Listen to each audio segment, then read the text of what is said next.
बच्चों कैसे हो। Welcome to alpha institute. मेरा नाम प्रीतेश सर है। मैं आपको फिजिक्स पढ़ा रहा हूँ। हमने सेकंड चैप्टर में सभी एक्सरसाइज के सम्स और थियरी के सम्स हमने कंप्लीट कर दिए हैं। इसके अगले वाले जो पीरियड जो लेक्चर था उसमें हमने 2.1 से 2.4 एग्जाम्पल किया था। आज हम 2.5 से सभी बाकी के सभी यानी 2.10 तक हम एग्जाम्पल लेने वाले हैं। ओके, सबसे पहले तो अभी तक आपने सब्सक्राइब नहीं किया है तो सब्सक्राइब कर दो कि जैसे ही मेरा नया वीडियो आए आपके पास तुरंत पहुंच जाए।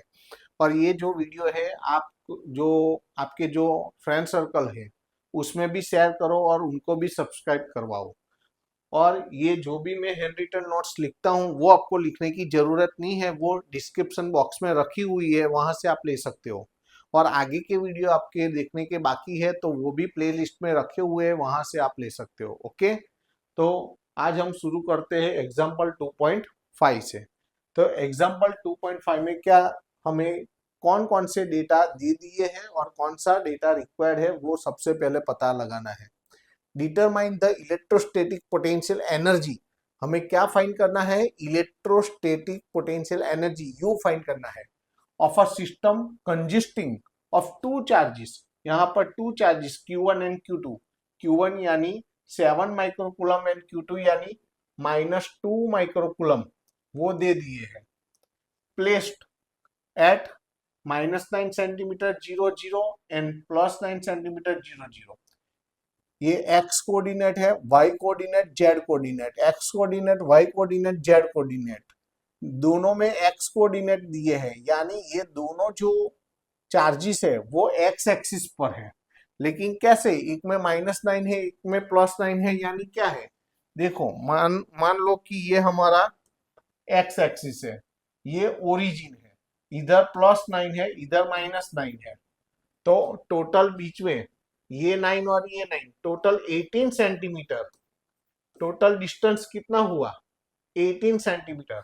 और इसको हम आर बोलेंगे। 18 सेंटीमीटर को हम क्या बोलेंगे? आर। और वो मीटर में कन्वर्ट करना है हमें। कभी भी डिस्टेंस सेंटीमीटर में नहीं लेना है, किस में लेना है? मीटर में लेना है। तो यहां पर सबसे पहले तो हमें क्या फाइंड करना है? Potential energy. तो एनर्जी की फॉर्मूला क्या है? U इज इक्वल टू के Q1 Q2 अपॉन आर, ये फॉर्मूला है। वैल्यू रखो और आंसर लाओ। U इज इक्वल टू के की वैल्यू क्या है? 9 इंटू 10⁹ Q1 यानी 7 माइक्रो, माइक्रो यानी 10⁻⁻⁶। Q2 यानी -2 माइक्रो, माइक्रो यानी 10⁻⁻6 अपॉन में आर यानी अभी मैंने बोला -9 से +9 तक का डिस्टेंस यानी 18 सेंटीमीटर। ये तो 18 सेंटीमीटर है, हमें तो मीटर में कन्वर्ट करना है, तो इंटू 10⁻2 लेना पड़ेगा, तो मीटर में कन्वर्ट हो गया। अब देखो यहां पर ये 9 2 जाए 18 और निचला ये जो नीचे वाला 18 है वो कैंसिल हो गया। तो U इज इक्वल टू क्या हुआ? ये माइनस आगे आ जाएगा। अब देखो -2 ऊपर जाएगा, तो -2 ऊपर जाएगा तो +2, तो 10⁻9 और 10⁻2 10⁻11, 11 में से 6 जाएगा, 5 में से 6 जाएगा, -1 10⁻−1, ऊपर बचा 10⁻−1 और दूसरा क्या बचा? 7। तो इसका मतलब क्या हुआ? U is equal to -7 upon 10⁻−1 यानी अपॉन में 10, तो U is equal to -7 upon 10 यानी 0.7। एनर्जी है तो यूनिट जूल। ये हमारा आंसर है। तो आंसर हम कैसे लिखते हैं? फ्रेम करके लिखते हैं। तो इसको फ्रेम करके लिख दो। लो, ये हमारा आंसर हो गया। तो हमारा ए का आंसर मिल गया। अब क्या करना है? बी का आंसर देना है।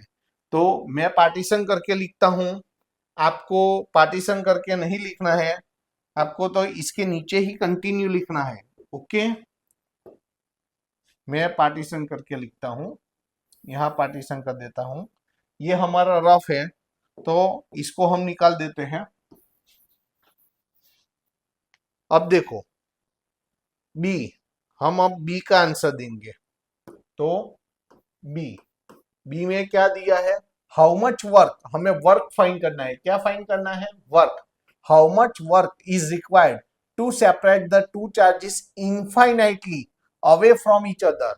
हमें ये जो दो चार्जेस है उसको इनफाइनाइटली सेपरेट करना है दोनों को। तो सेपरेट करने के लिए कितना वर्क करना पड़ेगा, तो जितनी हमें पोटेंशियल एनर्जी मिली है, जितनी पोटेंशियल एनर्जी मिली है उससे ऑपोजिट, उसकी ऑपोजिट यानी माइनस यू जितना, हमें यू निकाला है, माइनस यू जितना वर्क करना पड़ेगा। तो दोनों चार्ज इनफाइनाइटली सेपरेट हो जाएंगे। ओके, तो वैल्यू रखो। तो W is equal to minus, और U की वैल्यू ऑलरेडी -0.7 है, तो minus minus plus, plus 0.7 joule. ये हमारा आंसर हो गया। आंसर तो हम कैसे लिखते हैं, फ्रेम करके लिखते हैं। लॉक कर दिया, ये दूसरा का आंसर आ गया। अब सी, सी का आंसर लिखते हैं हम। अब देखो सी, तो सी में क्या दिया है, suppose that the same system of charges is now placed in an external electric field. E की वैल्यू दे दी है आपको, आपको ई की वैल्यू क्या दी है, ये आपको कंसंट्रेट करना है। यहां पर ई की वैल्यू दी है आपको, E is equal to A into 1/r²। जहां पर ए की वैल्यू दे दी है 9 × 10⁵ न्यूटन पर coulomb metre square. What would the electrostatic energy, यहां पर भी इलेक्ट्रोस्टैटिक एनर्जी यू फाइंड करना है ऑफ द कॉन्फ़िगरेशन बी। यहां पर इलेक्ट्रोस्टैटिक एनर्जी ही फाइंड करनी है यू, यहां पर भी हमें यू फाइंड करना है। लेकिन यहां पर यू की फॉर्मूला देखो, यहां जब ई दिया है, अभी तक ई नहीं दिया था, ई देते हैं तो सिस्टम के लिए पोटेंशियल एनर्जी की formula U is equal to, formula ये आएगी Q1 V1 plus Q2 V2 plus U। ये फॉर्मूला है, थियरी में आ गई है। ओके, तो अब ये U और ये U दोनों सेम हो जाएंगे, तो इधर ही U डैश बोल दो। U हमने जो यहां निकाला है वो। ओके, तो U is equal to, U dash is equal to Q1, इससे पहले अभी Q1 रखो, V1, तो V1 की वैल्यू क्या होगी, V यानी, अब देखो हमारे पास ऐसी फॉर्मूला है V is equal to ED, मैंने V इडियट ऐसे याद रखवाया है। ओके, तो यहाँ D की जगह डिस्टेंस R है, तो V is equal to ER ऐसे याद रखना है। तो V1 है तो E1 R1, और V2 है तो E2 R2 ऐसे लेंगे। तो V1 और V2 की वैल्यू रखो, तो V1 की जगह क्या लिखेंगे, E1 R1, Q2 तो वैसा का वैसा, V2 की जगह क्या लिखेंगे, E2 R2, ये R2 है। और U की तो वैल्यू पता है हमें क्या है, -0.7, वो तो रख दो। अब यहां पर E1 की वैल्यू रखनी है, E1 और E2 की वैल्यू, पहले किसकी वैल्यू रखी है वो देख लो। यहां ध्यान रखो, जब भी आप फिर से देखो तो समझ आना चाहिए। ये मैं V1 की वैल्यू रखी है, यहां पर V2 की वैल्यू रखी है, और वो जो वैल्यू है, ये वैल्यू इतनी है, ये वाली, और ये भी अभी वो मिक्स हो जाती है ना, तो पहले से ही लिखना पड़ेगा। अभी ये दूर करके लिखते हैं, E2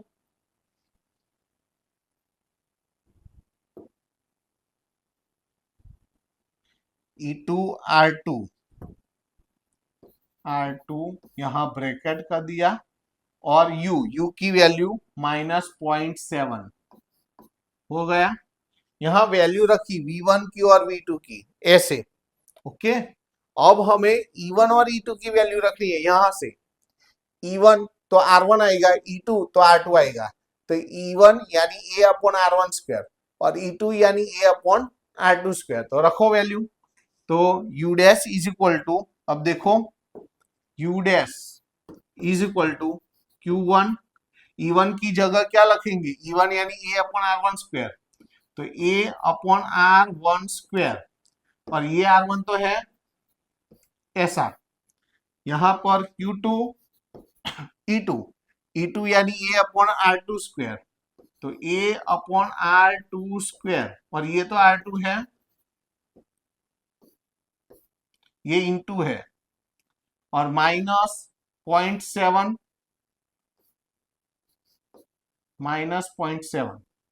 अब देखो, अब सबका ध्यान इधर, हम क्या करते हैं cancellation, one time R1, one time power cancel, यहां भी वन टाइम R2, ये पावर कैंसल R2 की। अब वैल्यू रखो, चलो सबकी वैल्यू रखते हैं हम। तो क्या आएगा, U dash is equal to Q1, तो Q1 क्या है यहां पर, Q1 यानी 7 माइक्रो यानी 10⁻⁻⁶।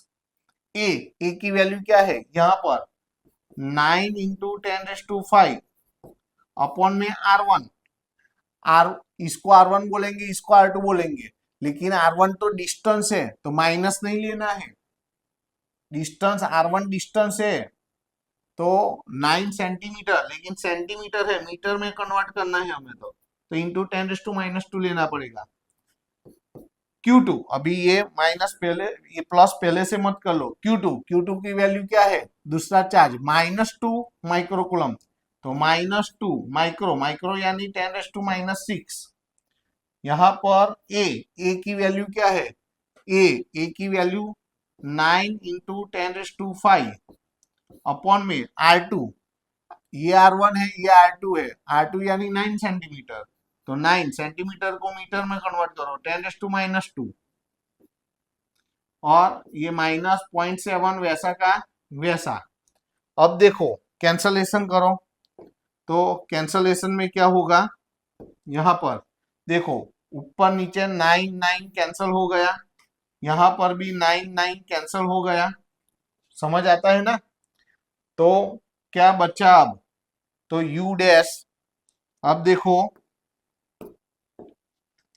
U dash is equal to, ये -2 है, -2 पर जाएगा +2, +2 और 5 7, 10⁻7 में से 10⁻6 जाएगा, 10 10 इंटू 7 तो 70 हुआ, ये कैंसल किया है। ओके, यहां पर ये माइनस, अब देखो -2 पर जाएगा +2, 2 और 5 7, 7 में से 6 जाएगा तो 10⁻1 यानी 10, 10 इंटू 2 20, और ये -0.7 है, तो U dash is equal to 70 में से 20 जाएगा तो 50, 50 में से 0.7 निकालो तो 49.3, और ये जूल है। लो ये हमारा आंसर हो गया। तो आंसर हम कैसे लिखते हैं, फ्रेम करके लिखते हैं, तो इसको हम फ्रेम में रख देते हैं।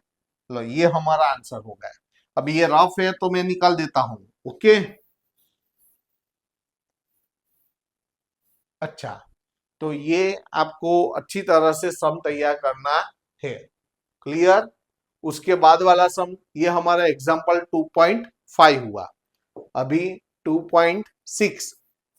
अब देखो यहां पर क्या है, a molecule of substance has a permanent electric dipole moment of a magnitude 10⁻⁻19 coulomb metre.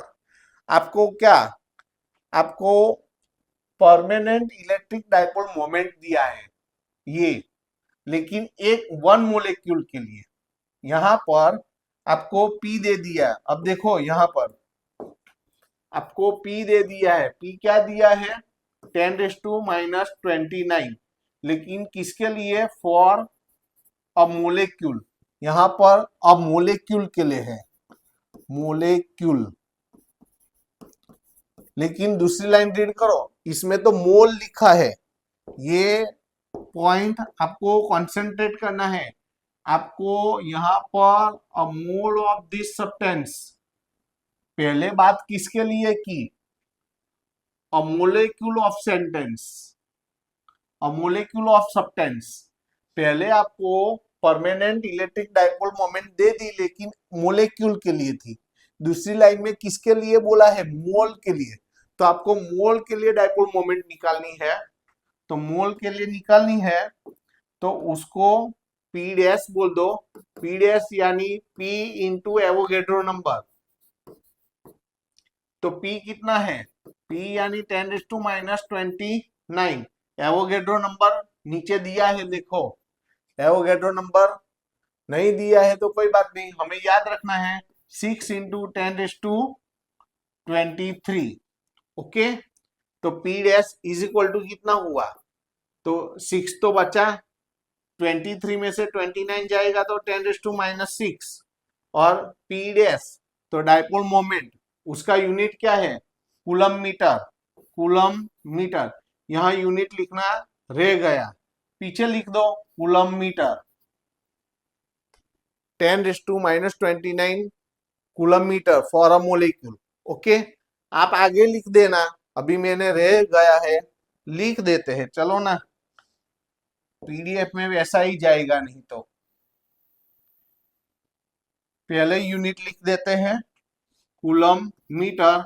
यहां लिखना है for a molecule, molecule. Okay, और ये किसके लिए हुआ? फॉर अ मोल। ये किसके लिए हुआ? फॉर अ मोल। तो पी डैश मिल गया। आगे रीड करो, यहां पर क्या लिखा है? A mole of this substance is polarized by applying a strong electrostatic field of magnitude. Electric field आपको दे दिया है E। E की वैल्यू कितनी दी है? 10⁶ volt meter inverse. The direction of the field is suddenly change by the angle of. अब देखो, angle change किया, 60 कर दिया चेंज करके, तो चेंज करने से पहले क्या था? तो पहले का जीरो लेना है, तो θ1 इज इक्वल टू जीरो लेना है, और θ2 जो दिया है एंगल वो लेना है 60। Okay, estimate the heat released by the substance in the aligning its dipoles along the new direction of the field। आपको क्या फाइंड करना है? Estimate the heat. अब तो हीट एनर्जी फाइंड करनी है, हीट एनर्जी। यहां पर ये दिया है for simplicity assume 100% polarisation of the sample. यहां पर 100% पोलराइजेशन है, ऐसा हमें लेना है। ये लाइन का कोई इंपॉर्टेंस नहीं है, वो ध्यान में मत रखो। हमें तो एनर्जी फाइंड करनी है U, और U की फॉर्मूला क्या लेंगे हम? तो U is equal to minus p dash E cos θ1 minus cos θ2। बस आपको ये फॉर्मूला याद रखनी है, वैल्यू रखो और आंसर लाओ। आपको नीचे ही लिखना है, मैं यहाँ पार्टीशन करके लिखता हूं, पहले वैल्यू लिख देता हूं। चलो, U माइनस पी डैश की वैल्यू क्या आई? 6 इंटू 10⁻⁻6। ई की वैल्यू क्या है? 10⁶ कॉस θ1। यहां पर ये कॉस लिखा है मैंने, कॉस θ1, तो θ1 जीरो है, माइनस कॉस θ2 60 है। ओके, आपको नीचे कंटिन्यू लिखना है, आपको नीचे कंटिन्यू लिखना है, मैं पार्टीशन करके लिखता हूं। ओके, देखो अभी तो यहां पर क्या होगा? ये 10⁻⁻6 और 10⁻+6 कैंसल हो जाएगा, तो U is equal to 6 bracket में, आगे माइनस है, -6 ब्रैकेट में cos 0 यानी 1 और cos 60 यानी 1/2। तो U इज इक्वल टू -6, 1 में से हाफ जाएगा तो 1/2, कैंसलेशन होगा, 2 3 जा, तो U इज इक्वल टू -3, और एनर्जी है तो यूनिट जूल। ये अपना आंसर है, तो आंसर तो हम कैसे फ्रेम करके लिखते हैं? लो, फ्रेम कर दिया, हो गया। तो कितना इजी है, बस हमें तो ये फॉर्मूला याद रखनी है।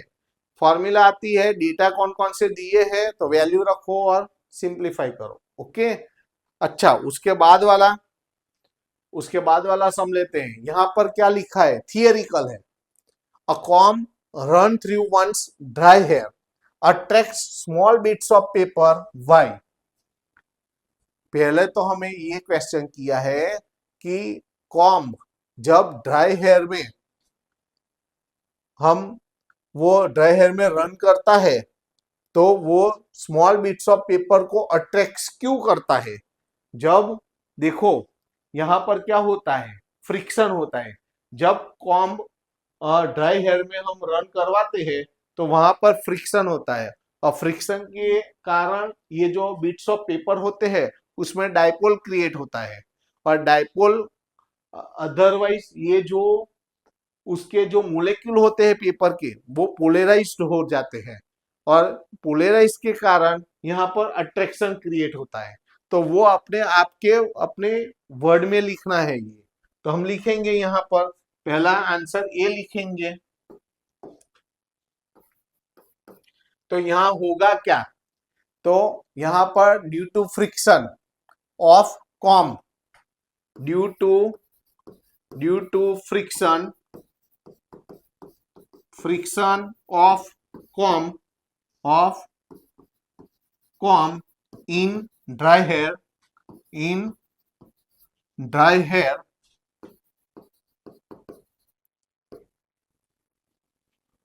all the molecules of paper will be polarized. All molecules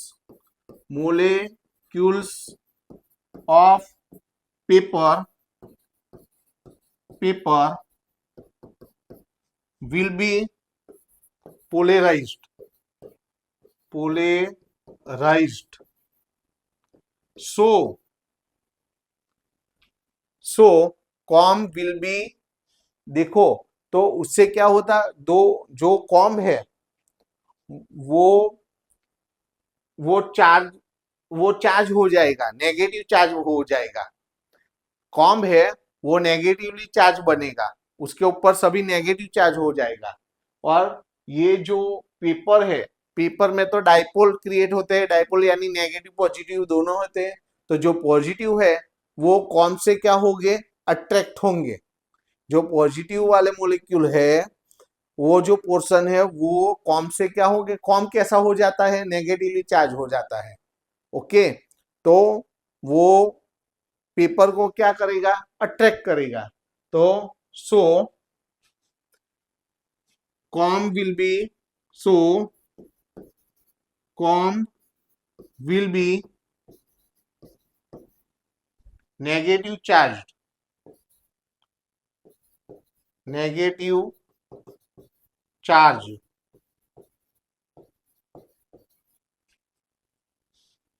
and it will attract and therefore it will attract and therefore it will attract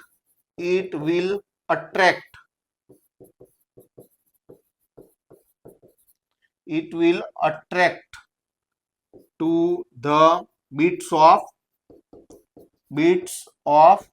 paper. समझ आ गया। अब दूसरा आंसर है, what happens if hair is wet, यानी अगर आपके जो हेयर है वो भीने हैं। ओके, और if it is a rainy day, अगर वो रेनी डे है तो क्या होगा, अगर रेनी डे है अदरवाइज अपने जो बाल है वो भीने हैं।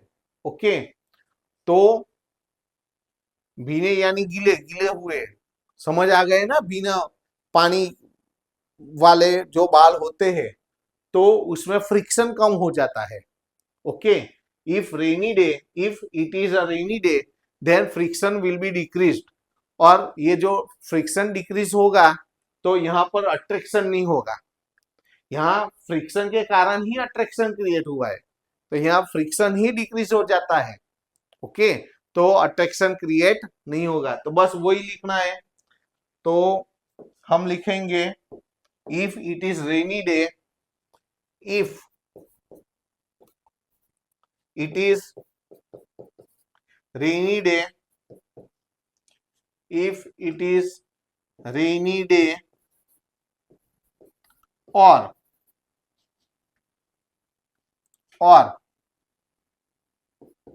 it is wet hair,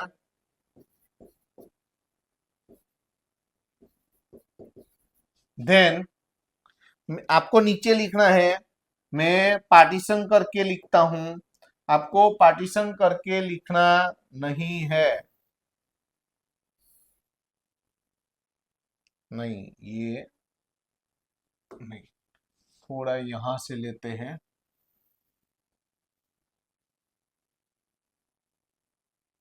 okay. तो हम क्या लिखते थे, if it is rainy day और it is wet hair, then friction will be decreased, friction will be decreased,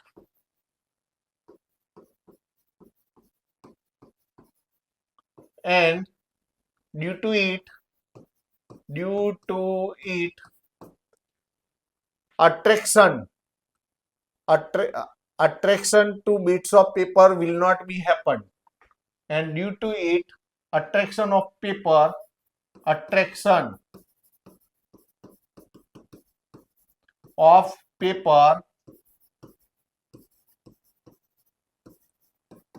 will not be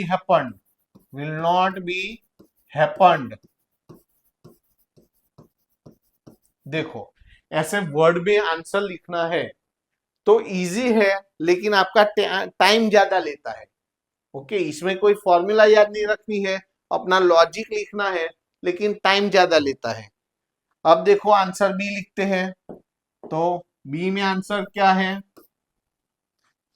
ordinary rubber is an insulator. जो ordinary rubber होता है वो इंसुलेटर होता है, इंसुलेटर यानी नॉन कंडक्टिंग होता है।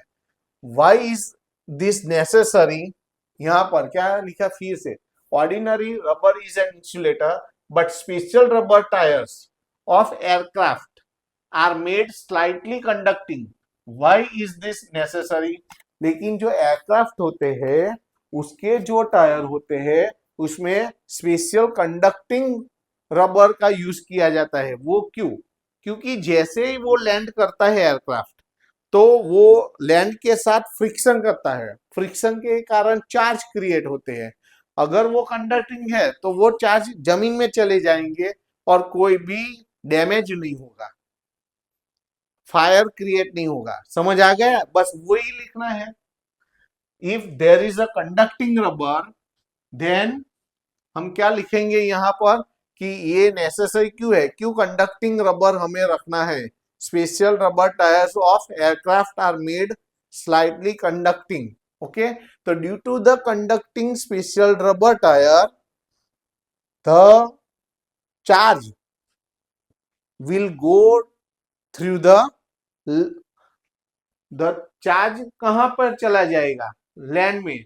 Then the charges will go to the land through it, उससे उसमें से जो चार्जेस क्रिएट होते हैं वो जमीन में चले जाएंगे और उससे क्या होगा कि damage of aircraft will not be happen there, वहां पर एयरक्राफ्ट का डैमेज नहीं होगा। तो अपने वर्ड्स में लिखना है, ओके। तो here due to the friction, here due to the friction,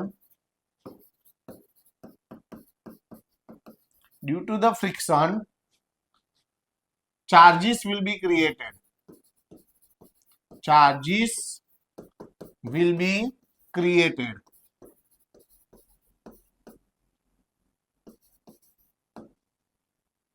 अब देखो फ्रिक्शन के कारण यहाँ चार्ज क्रिएट होते हैं। अब ये कंडक्टिंग टायर्स होते हैं, उससे क्या होता है, ये जो चार्जेस है वो लैंड में चले जाते हैं। तो now due to conducting conducting rubber tires. Due to these conducting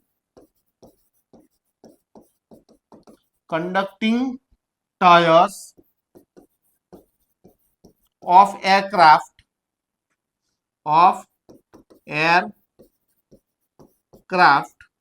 due to this conducting tires, this t plural form में लिखो, यहां पर आपको प्लूरल फॉर्म में लिखना है this conducting tires of aircraft, all charges will go to the land. All charges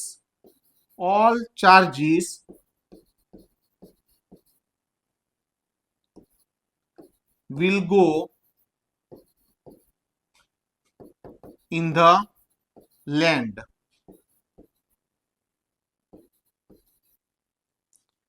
उससे क्या होता है कि सभी चार्जेस जमीन में, लैंड में ओके चले जाते हैं, and damage of aircraft will not be happen there, और एयरक्राफ्ट को कोई भी नुकसान नहीं होगा, and will not be damaged there, and will not be damaged, and aircraft will not be damaged.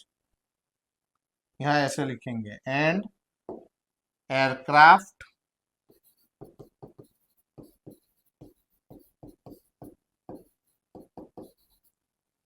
will not be damaged.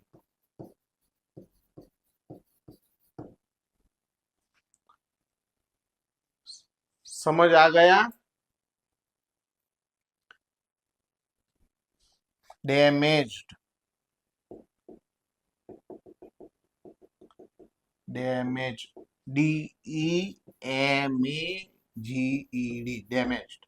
तो ये जब फ्रिक्शन होता है, फ्रिक्शन के कारण चार्जेस क्रिएट होते हैं, और ये चार्जेस जो कंडक्टिंग टायर्स ऑफ एयरक्राफ्ट होते हैं उससे वो जमीन में चले जाते हैं, और एयरक्राफ्ट को कोई भी नुकसान नहीं होता है। तो देखो कितना सिंपल है, लेकिन लिखने में टाइम जाएगा। C vehicles carrying inflammable materials usually have metallic ropes touching the ground during motion. Why? यहां पर ऐसा बोला है कि इनफ्लेमेबल यानी पेट्रोल, डीजल, ऐसे जो इनफ्लेमेबल्स जो मटेरियल्स होते हैं, जब उसके ट्रक जाते हैं तो उसके पीछे मेटल के जो वायर्स होते हैं वो जमीन के साथ टच हुए होते हैं, ऐसे रखते हैं। ऐसे क्यों रखते हैं? कि जब भी फ्रिक्शन, जब उसके टायर रोड पर फ्रिक्शन करते हैं उससे चार्जेस क्रिएट होते हैं। अब ये चार्जेस, ये जो मेटल के वायर्स होते हैं उससे वो जमीन में चले जाते हैं। अगर ऐसा नहीं करते हैं तो वहां पर फायर हो जाएगा, और वहां पर पेट्रोल और डीजल तो है ही, बाद में तो कहना ही क्या, हरे राम हो जाएगा, है ना। तो यहां पर लिखना तो वही है, यूज तो वही है, यहां पर भी फ्रिक्शन होगा। यहां पर एयरक्राफ्ट का टायर है और यहां पर जो व्हीकल्स है उसके टायर है, बस डिफरेंस वही है। तो एज अबाउ, सी करके as above, same as above, तो वही लिख देना है। लेकिन क्या लिखना है? सी का answer as same above, as same above, बस ऐसे ही लिख चलेगा। एग्जाम में भी आपको ऐसा ही लिखना है, ऊपर जैसा लिखा है वैसे ही। लेकिन यहां पर कंडक्टिंग टायर्स ऑफ एयरक्राफ्ट है, यहां पर टायर्स ऑफ क्या है, यहां पर किससे जमीन में जाते हैं? यहां पर जो कंडक्टिंग टायर्स है उससे जमीन में चार्जेस जाते हैं। यहां पर जो रोप है, मेटल रोप से, उससे वो चले जाते हैं। तो एज अबाउ ऐसे ही लिखना है, तो आप ऐसे लिख सकते हो। ओके, लिखना है तो मैं क्या लिखूंगा कि here due to the friction charges will be created, and due to, ये नहीं लिखना है, due to this conducting tyres of aircraft नहीं लिखना है, यहां पर due to the ropes of metal, due to the ropes of metal charges will go in the land and there will not be any damage there, there will not be any damage there, okay ऐसा लिखना है। तो यहां पर क्या change करना है, only conducting tyres of aircraft इतना चेंज करना है। तो जो चेंज करना है उसको मैं कंडक्टिंग टायर्स ऑफ एयरक्राफ्ट, बस इतना चेंज करना है आपको। तो देखो अभी तो मैंने एस सेम अबाउ ऐसा भी लिखा होगा तो चलेगा, फिर भी आपको लगता है कि नहीं यार इतना तो चेंज करना है ना, तो लिखना पड़ेगा ना, तो लिख दो ऐसा ही, इतना चेंज कर दो। कंडक्टिंग टायर्स ऑफ एयरक्राफ्ट की जगह due to this rope of metal wire all charges will go, बस बाद में से, ओके तो ऐसा ही लिखना है। अब डी का आंसर देना है। डी में क्या है, अब बर्ड, देखो a bird perches on a bare high power line, bare high power line जो खुली पावर लाइन होती है उसके पर जो बर्ड होते हैं वो परचिस यानी वो वहां पर बैठते हैं and nothing happens to the bird, और बर्ड को कुछ नहीं, higher high power tension line होती है फिर और उसके ऊपर बर्ड बैठता है फिर भी उसको कुछ होता नहीं है। But a man standing on the ground, लेकिन जब कोई मानस, कोई मैन ग्राउंड पर खड़ा है and touches the same line and gets a fatal shock, why, fatal shock यानी वो मर भी सकता है, उतना फैटल, फैटल शॉक इतना शॉक लगता है कि वो वहां पर मर भी सकता है। ऐसा क्यों होता है, क्योंकि जब बर्ड ये बेयर हाई पावर लाइन पर बैठता है तो पोटेंशियल डिफरेंस क्रिएट नहीं होता है, लेकिन जब हम टच करते हैं तो हम तो लैंड के कांटेक्ट में होते हैं, तो लैंड का पोटेंशियल डिफरेंस और जो बेयर पावर लाइन है उसका पोटेंशियल डिफरेंस अलग अलग होता है। तो उसके बीच में क्या होता है, पोटेंशियल डिफरेंस क्रिएट होता है and due to this potential difference current हमारे में से क्या होगा, करंट पास होगा, और हमारे में से करंट पास होगा तो क्या होगा आप जानते हो, है फिर तो ऐसा शॉक लगने ही वाला है, ओके तो ऐसा ही लिखना है, ओके तो क्या लिखेंगे हम, when man standing on the ground touches the same line, okay then current will flow through it, flow him, उसमें से क्या होगा, करंट पास होगा and he he will feel a fatal shock. तो वो हमें वर्ड में लिखना है, तो वर्ड में लिखते हैं, चलो क्या लिखेंगे, number D, if a man a man standing on the ground, standing on the ground touches to the bare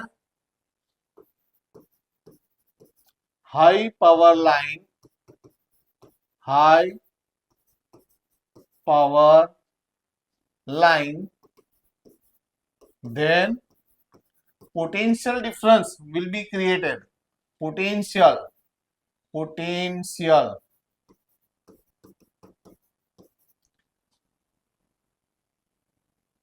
potential difference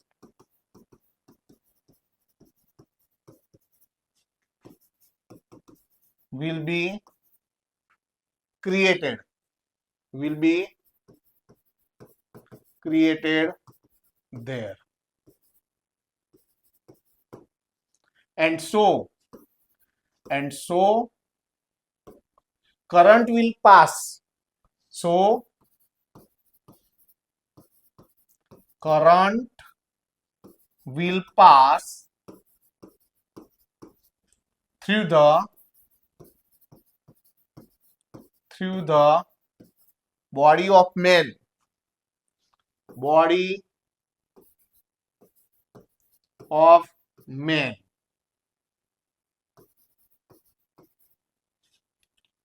So he will get fatal shock. fatal shock. तो ऐसे आपको वर्ड में लिखना है, समझ आ गया?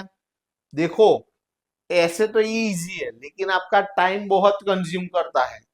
तो यहाँ पर अगर ये सम आता है, आने की संभावना कम है, क्योंकि नहीं तो यहाँ पर कोई फॉर्मूला है।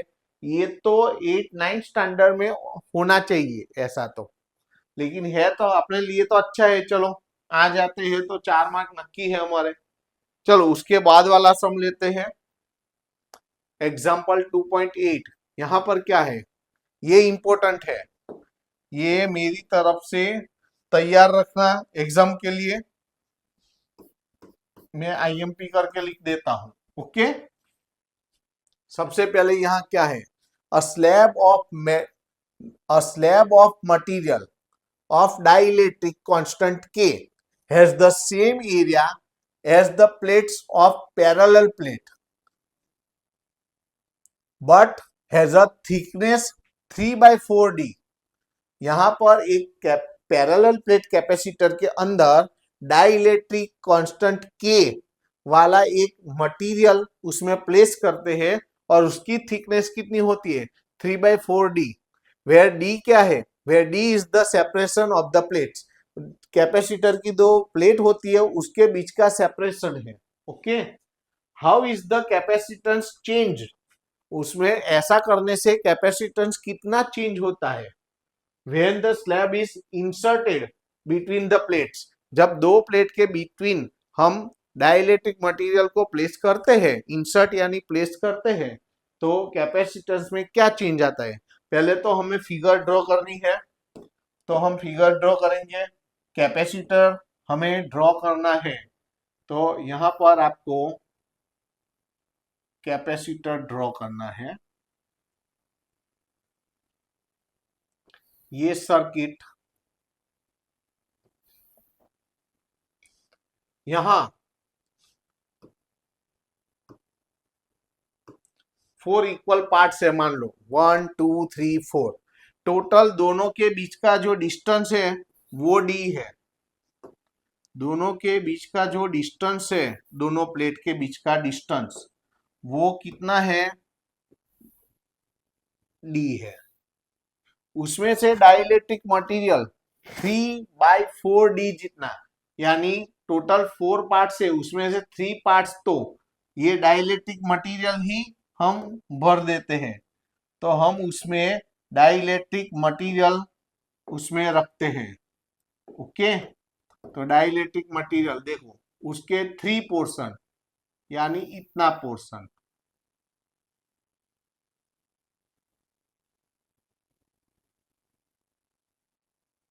ओके, इतना तो हम ये ही ले लेंगे। अच्छा, और इसको थोड़ा एक्सटेंड करेंगे हम।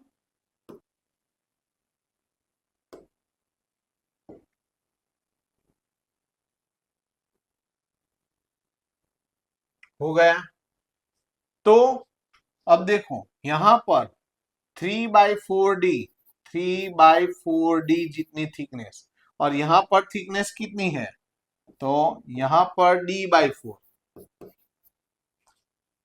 इसका अब देखो यहां पर इलेक्ट्रिक फील्ड, यहां पर इलेक्ट्रिक फील्ड कितनी होगी, E0, और यहां पर इलेक्ट्रिक फील्ड E0/K जितनी हो जाएगी। ये दोनों का मल्टीप्लीकेशन यानी वोल्टेज V1 होगा, और यहां पर V2 होगा। ये डाइलेक्ट्रिक मटेरियल है, और यहां पर एयर है। ये क्या है, तो ये एयर है। ये एयर है, और ये क्या है, डाई इलेक्ट्रिक डाइलेक्ट्रिक, डाइलेक्ट्रिक है, ये डाइलेक्ट्रिक है, ये एयर है। तो एयर में इलेक्ट्रिक फील्ड इतना होता है, डाइलेक्ट्रिक में डिवाइड बाय के जितना होता है। यहाँ पर टोटल डी में से 3 पार्ट्स जितना डाइलेक्ट्रिक मटेरियल है थिकनेस, और यहाँ पर इतनी एयर की थिकनेस है। ओके, ये दोनों का मल्टीप्लीकेशन वोल्टेज V1 बोलेंगे, ये दोनों का मल्टीप्लीकेशन यानी वोल्टेज V2 बोलेंगे। दोनों का एडिशन करेंगे तो टोटल वोल्टेज V हो जाएगा। तो यहाँ पर total voltage V, here total voltage V यानी V1 प्लस V2 ऐसा होगा।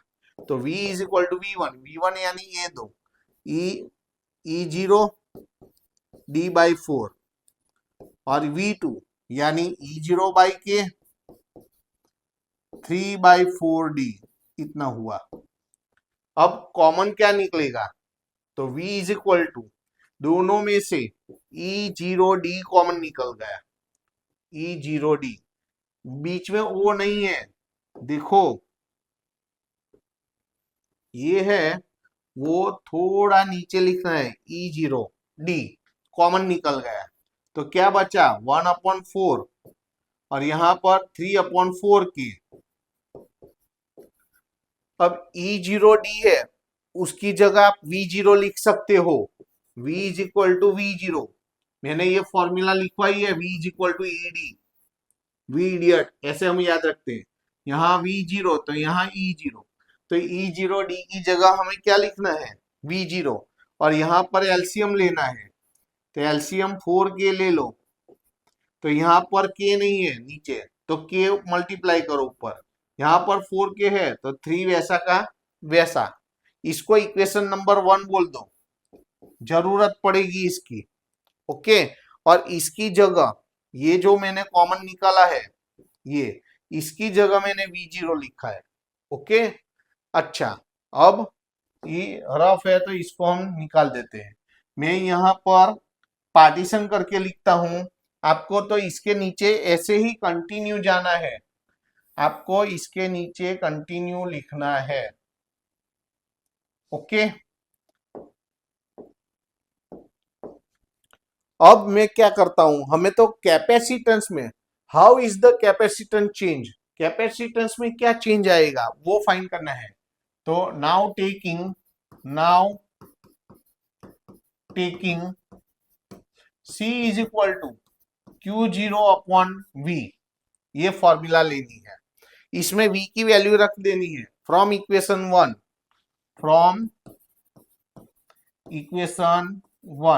1 में से वैल्यू रखो, तो 1 में से वैल्यू रखते हैं, तो C is equal to Q0 तो है, और V की वैल्यू क्या है, तो V0 यहां पर K प्लस 3/4K ऐसा हुआ, अपॉन का अपॉन ऊपर जाएगा। अब देखो यहाँ पर जो Q0/V0 है उसकी जगह हम C0 लिख सकते हैं, कैपेसिटेंस की डेफिनेशन। तो ये दोनों, तो C इज इक्वल टू ये दोनों की जगह C0, और अपॉन का अपॉन क्या कहाँ जाएगा, अपॉन का अपॉन ऊपर, तो 4 के ऊपर जाएगा, K प्लस 3 नीचे आएगा इतना, और ये दोनों की जगह हम क्या लिखेंगे C0 बस। तो पहले C0 था, अब इससे इतना गुना कैपेसिटेंस हो जाता है। जब डाइलेक्ट्रिक जो स्लैब है वो नहीं रखा था तब C0 था कैपेसिटेंस, अब इतना गुना हो जाता है। ये हमारा आंसर है।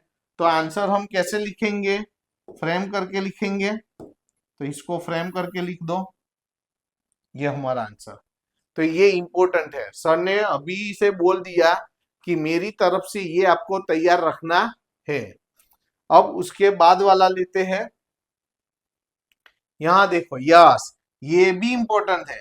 अरे सर तो सभी सम बोलते हैं इंपॉर्टेंट, तो सर क्या कर सकते हैं, ये ज्यादातर एग्जाम में आते हैं तो मुझे आईएमपी बोलना ही है। ओके, तो यहाँ पर C1 C2 C3 तीनों सीरीज में है, और उसके साथ ये जो C4 है वो पैरेलल कनेक्शन में है। क्यों के पैरेलल, यहां से करंट आएगा तो यहां और यहां डिवाइड होगा, डिवाइड होता है यानी पैरेलल है, और यहां से जो करंट जाएगा वो सेम करंट ये तीनों में से पास होगा, तो वो सीरीज में है। तो यहाँ पर C1 C2 और C3 सीरीज में है। पहले तो वही लाइन लिखनी है, ये देख के ही, क्वेश्चन तो बाद में रीड करते हैं। ये लिखते हैं here C1 C2 and C3 are in series. अगर वो सीरीज में है तो हमारे पास फॉर्मूला क्या है, 1/c is equal to 1/c1 plus 1/c2 plus 1/c3, पता है ना। वैल्यू रखो, हर एक कैपेसिटर्स की वैल्यू 10 माइक्रोफेराड दी है। देखो यहाँ पर a network of 4 10 microfarad capacitors, यहाँ पर 4 कैपेसिटर है, हर एक का मेजरमेंट 10 माइक्रोफेराड है, is connected to a 500 volt, यहाँ पर सोर्स है, बैटरी है, वो 500 वोल्ट की है, as shown in figure. Determine a the equivalent capacitance, यहाँ रुक जाओ, पहले तो हमें इक्विवेलेंट कैपेसिटेंस, पहला इन तीनों का इक्विवेलेंट निकालना है, उसके साथ ये पैरेलल में है उसका इक्विवेलेंट निकालना है, वो हमारा आंसर। पहला यहाँ पर तो क्या होगा, 1/c is equal to 1/c1 C2 C3, सभी के सभी 10 माइक्रोफेराड है, तो यहां पर भी 10, C2 भी 10 है, C3 भी 10 है माइक्रोफेराड। तो 1/c इज इक्वल टू, मैं यहां पार्टीशन करके लिखता हूं, आपको तो कंटिन्यू नीचे लिखना है। चलो, तो 1/c कितनी बार 1/10, 3 टाइम 1/10 यानी 3/10, तो उल्टा कर दे तो C is equal to 10/3 microfarad. ये तो इन तीनों का इक्विवेलेंट है, हमें तो पूरा नेटवर्क का इक्विवेलेंट चाहिए, तो इसके साथ अब ये जो C आया वो C4 के साथ पैरेलल में है। Here C and C4 are in parallel,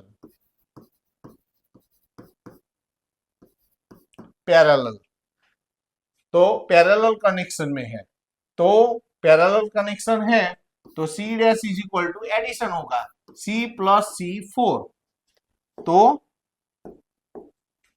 C dash is equal to C यानी जो आया वो 10/3, C4 हर एक का मेजरमेंट 10 माइक्रोफेराड है, 10, तो C dash is equal to LCM ले लो 3, यहाँ पर तो 3 है तो 10 वही का वही, यहाँ पर 3 नहीं है तो मल्टीप्लाई होगा, तो C dash is equal to 30 plus 10 यानी 40/3 माइक्रोफेराड, ये हमारा आंसर हो गया। तो फ्रेम करके लिखते हैं, थोड़ा नीचे करो, यस हो गया। ये तो हमारा ए आंसर हुआ, देखो ये हमारा आंसर ए का हुआ। अब बी रीड करो, the charge on each capacitor, हमें हर एक कैपेसिटर ऊपर के चार्ज फाइंड करना है। देखो क्या कॉन्सेंट्रेट करना है आपको, हमें the charge of each capacitor find करना है, और ऊपर क्या फाइंड करना था, equivalent capacitance of the network, ये दोनों फाइंड। तो ये तो पहला वाला तो आंसर आ गया। अब क्या फाइंड करना है हमें, charge of on each capacitor, यानी हर एक कैपेसिटर ऊपर का चार्ज, इसके ऊपर का Q1, इसके ऊपर का Q2, इसके ऊपर का Q3 और उसके ऊपर का Q4, चारों के चारों चार्ज फाइंड करने हैं। लेकिन ये तीन तो सीरीज में है, तो तीनों के चार्ज सेम होंगे, Q1 equal to Q2 is equal to Q3 होंगे। तो बी का आंसर लिखेंगे यहां हम, B here Q1 is equal to Q2 is equal to Q3, तीनों इक्वल होंगे, और उसकी फॉर्मूला क्या होगी, तो CV, अगर वो फाइंड करने हैं तो C इंटू वी, C यहां है, C की वैल्यू क्या है, तो 10/3, और V कितने हैं, V देखो एक मिनट 10 यहाँ पर 10/3, लेकिन माइक्रो है, माइक्रो यानी 10⁻⁴ -6, ओके। और V, V यानी कितने हैं यहां पर, कितने वोल्ट है 500, तो इंटू 500, समझ आ गया। तो नीचे, इसके नीचे क्या होगा, यही Q1 equal to Q2 is equal to Q3। अब देखो यहां पर, देखो 5/3, मैं क्या करता हूं, ये 2 जीरो और ये 1 जीरो, यानी 3 जीरो, 10⁻³ 10⁻³ इंटू 10⁻⁻6, तो 10⁻³ हुआ। अब देखो हाँ, सब जीरो निकल गए, अब क्या बचा 5/3, 5 को 3 से डिवाइड करो, 5/3 यानी 1.7, 1.7, और ये हमने क्या निकाला, चार्ज, तो चार्ज का यूनिट क्या है, कूलम। तो ये हमारा आंसर हो गया। आंसर हम कैसे लिखते हैं, फ्रेम करके लिखते हैं, तो फ्रेम करके लिखते हैं। लेकिन ये तो इन तीनों के चार्जेस आए, अब किसका चार्ज फाइंड करना है, ये Q4, ओके। ये नोट्स है, नोट्स तो ऐसे ही लिखी है, वो ध्यान देने की जरूरत नहीं है, रीड कर लेते हैं। नॉट, नॉट क्या दी है हमें, the charge on a capacitor is a charge on the plate with higher potential equal and opposite to the charge on the plate with lower potential। हमें ऐसा बोला गया है कि यहाँ पर जो कैपेसिटर है उसकी दो प्लेट है, एक के ऊपर प्लस चार्ज है, दूसरे के ऊपर माइनस चार्ज है, और दोनों इक्वल है। दोनों कैसे है, इक्वल एंड ऑपोजिट, इसके ऊपर प्लस तो एक के ऊपर माइनस। यहाँ पर देखो प्लस कितनी बार है, 4 टाइम, तो माइनस भी कितनी टाइम है, 4 टाइम। तो वो तो देखने की जरूरत नहीं है, वो तो लिखते हैं। हमें तो अब Q1 Q2 Q3 मिल गया, अब क्या फाइंड करना है, Q4। Q4 में यहां लिख देता हूं, यहां पर मैं Q4 लिख देता हूं, ओके। इसके लिए पेज बदलने की जरूरत नहीं है, पेज बदलने की जरूरत नहीं है, मैं यहीं पर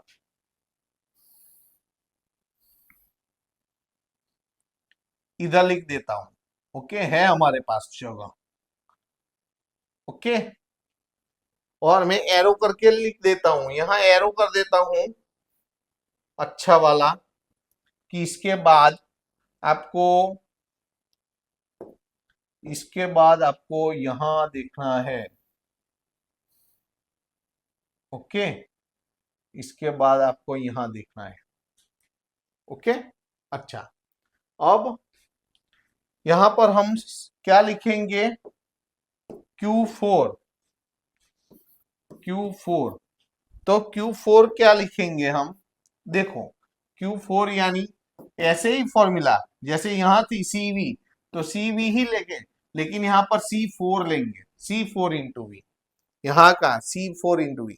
और C4 कितना है, हर एक का 10 माइक्रोफेराड है, देख हर एक का, इसका भी 10 माइक्रोफेराड, इसका भी 10 माइक्रोफेराड, इसका भी 10 माइक्रोफेराड, इसका भी 10 माइक्रोफेराड।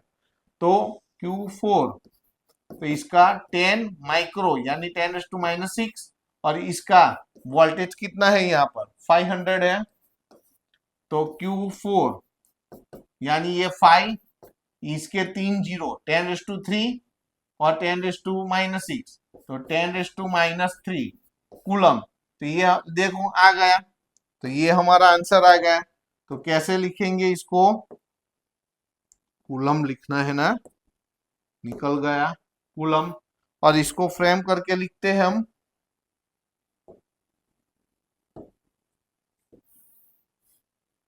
हो गया।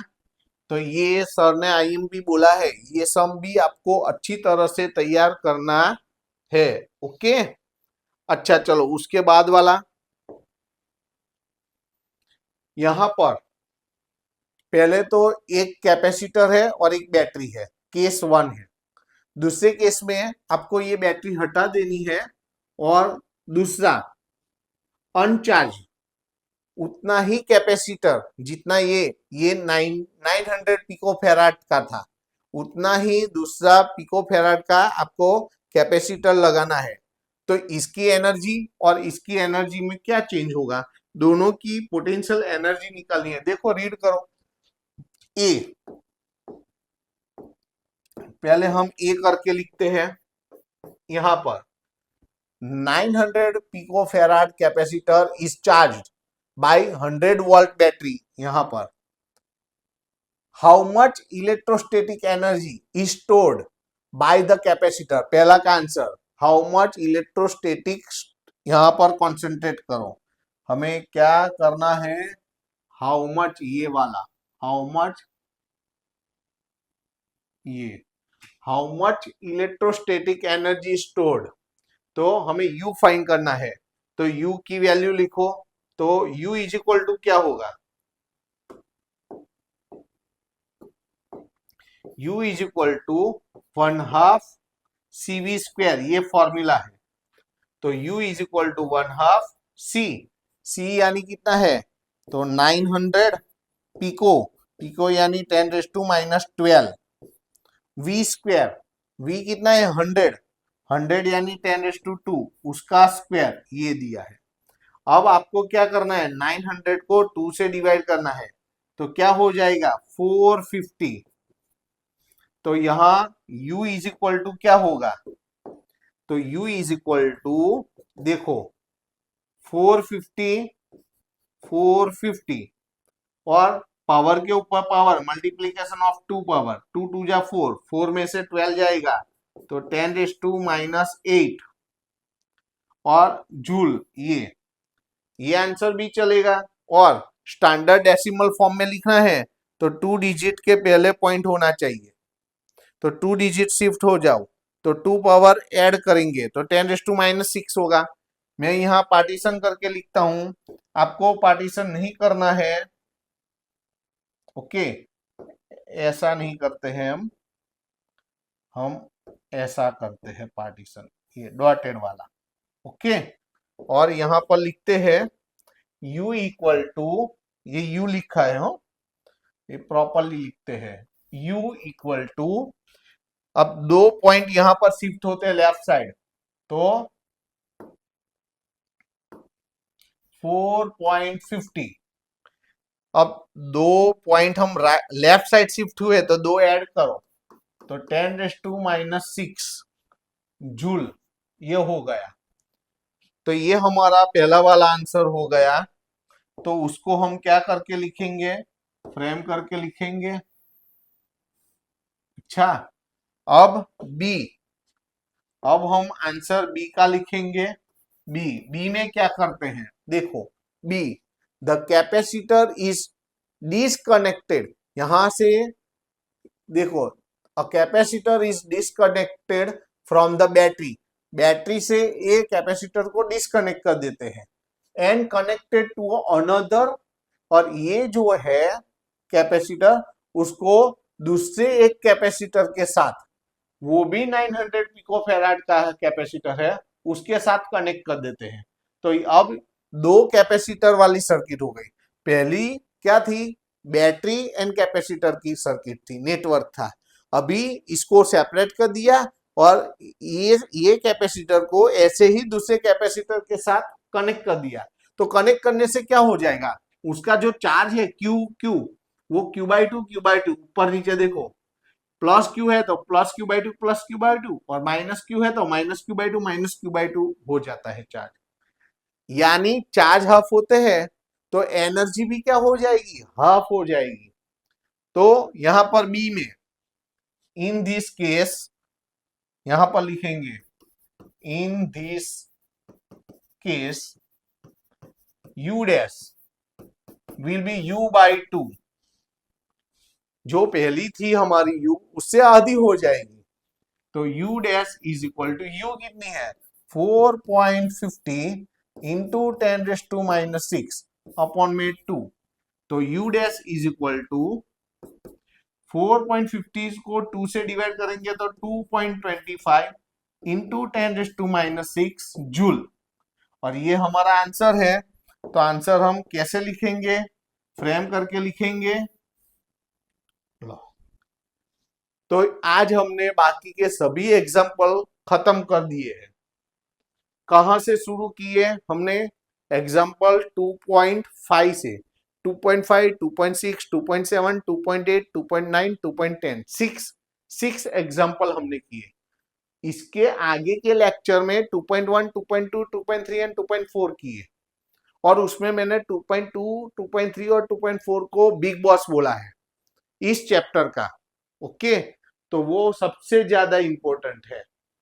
और इसमें इसके अगले या इसमें कौन कौन से मैंने इंपॉर्टेंट बोले हैं, देखो मैंने आईएमपी करके लिखा है, ये वाला एक तो most IMP, not only IMP, ये हमारा मोस्ट आईएमपी है, ये 100% मेरी तरफ से तैयार रखना।